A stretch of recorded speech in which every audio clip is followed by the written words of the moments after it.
Shalom, puji Tuhan, kekasih Tuhan dimanapun berada. Saya percaya kekasih Tuhan selalu diberkati Tuhan. Hari ini kita akan belajar firman Tuhan, namun sebelumnya mari sama-sama kita berdoa.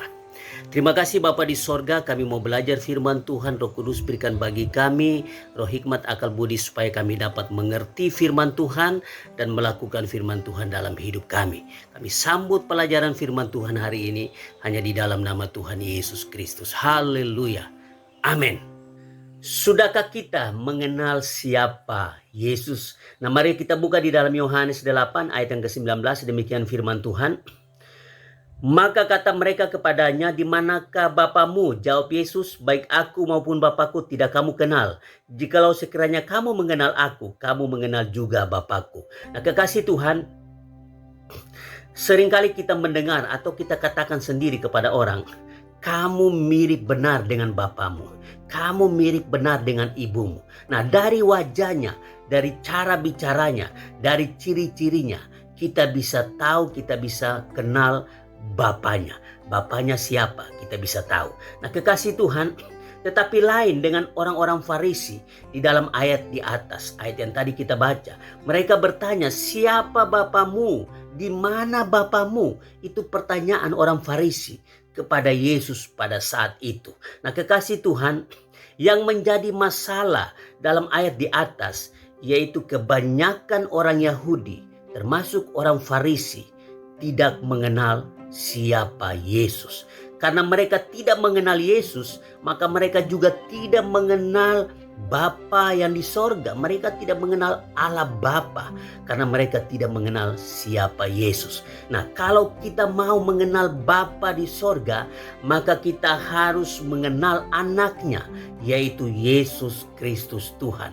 Jadi kekasih Tuhan, kalau kita ingin mengenal Bapa di sorga, maka kita harus belajar mengenal anaknya dulu, yaitu Yesus Kristus Tuhan yang pernah hidup di dalam dunia ini. Nah, kekasih Tuhan, sudahkah kita mengenal Yesus? Mari kita jawab secara pribadi di dalam hati kita.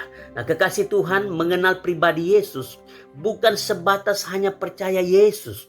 Setelah kita percaya Yesus, kita harus belajar dan belajar untuk mengenal Yesus lebih dalam lagi dalam kehidupan kita.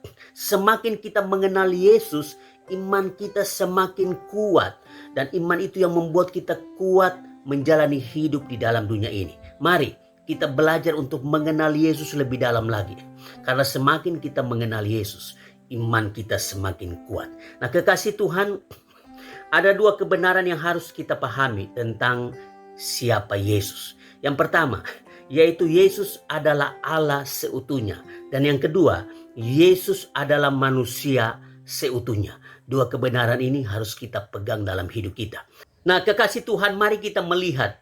Karena Yesus adalah Allah seutuhnya, maka ada tiga kebenaran yang harus kita pahami. Yang pertama, yaitu karena Yesus adalah Allah seutuhnya, maka Yesus mengetahui segalanya. Nah, kekasih Tuhan, karena Yesus mengetahui segalanya, Yesus Maha Tahu, maka Yesus itu tahu hidup kita. Yesus mengenal hidup kita. Yesus tahu apa yang kita alami, apa yang kita rasakan dalam hidup kita.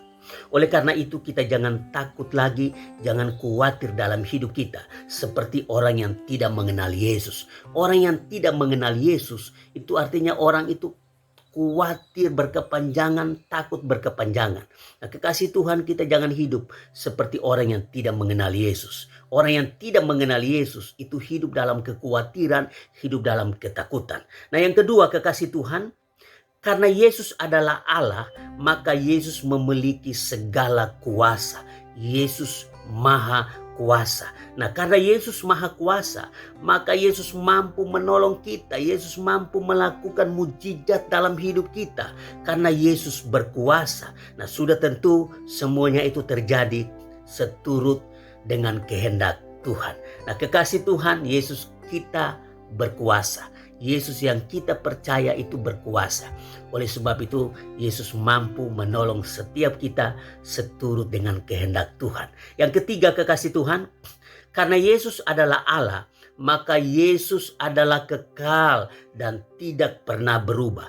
Yesus tidak pernah berubah. Nah, begitupun juga kekasih Tuhan, kasih Yesus dalam hidup kita tidak pernah berubah. Yesus selalu mengasihi kita. Kalau Yesus sudah mengasihi kita, maka kekal sampai selama-lamanya.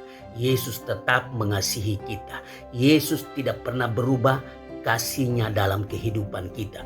Mungkin seringkali kita lalai.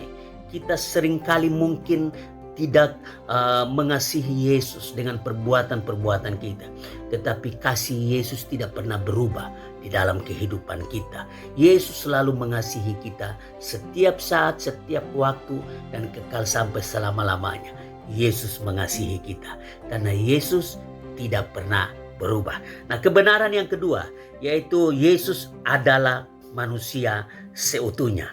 Nah, ada 3 kebenaran yang kita harus pahami tentang Yesus adalah manusia seutuhnya. Yang pertama, yaitu karena Yesus adalah manusia seutuhnya, maka Yesus bertumbuh dalam hikmat. Nah, kekasih Tuhan, Yesus itu bertumbuh dalam hikmat. Oleh sebab itu kita harus semakin bertumbuh dalam hikmat juga. Kita harus bertumbuh dalam hikmat Tuhan agar kita dapat menilai, dapat memutuskan, dan dapat mengerjakan segala sesuatu sesuai dengan kehendak Tuhan dalam hidup kita. Nah, kekasih Tuhan, kalau kita tidak punya hikmat Tuhan, maka kita akan memutuskan, menilai, dan mengerjakan sesuatu bisa salah dan tidak sesuai dengan kehendak Tuhan. Tetapi kalau kita memiliki hikmat Tuhan, bertumbuh dalam hikmat Tuhan, maka kita dapat menilai, memutuskan, dan mengerjakan segala sesuatu seturut dengan kehendak Tuhan. Nah, kekasih Tuhan yang kedua, karena Yesus adalah manusia seutuhnya, maka Yesus dapat menjadi lelah, lapar, dan merasa lemah. Nah, ini menunjukkan bahwa Yesus turut merasakan apa yang kita rasakan dan apa yang kita alami dalam hidup kita sebagai manusia. Kita manusia yang penuh dengan kelemahan, kita manusia yang penuh dengan kekurangan, dan Yesus pernah merasakan apa yang kita rasakan dalam kehidupan kita. Oleh sebab itu kita tidak bisa bohong kepada Tuhan, karena apa yang kita alami Yesus juga pernah mengalami. Yesus sangat peduli terhadap kehidupan kita. Apa yang kita rasakan, Yesus juga merasakan apa yang kita rasakan. Perhatian Yesus bagi kita tidak pernah berkurang di dalam kehidupan kita, karena Yesus tahu apa yang kita rasakan. Yang ketiga, kekasih Tuhan, karena Yesus adalah manusia seutuhnya, maka Yesus pernah lahir, bertumbuh, dan mati. Nah, kekasih Tuhan, kita juga pernah mengalami hal yang sama seperti Yesus. Kita juga lahir, kita bertumbuh, dan kita juga akan mati. Tetapi yang Yesus inginkan, kita harus bertumbuh sesuai dengan kebenaran-kebenaran yang Yesus tanamkan dalam hidup kita. Dan juga kita harus mati dan menerima keselamatan kekal yang Tuhan sudah sediakan bagi kita.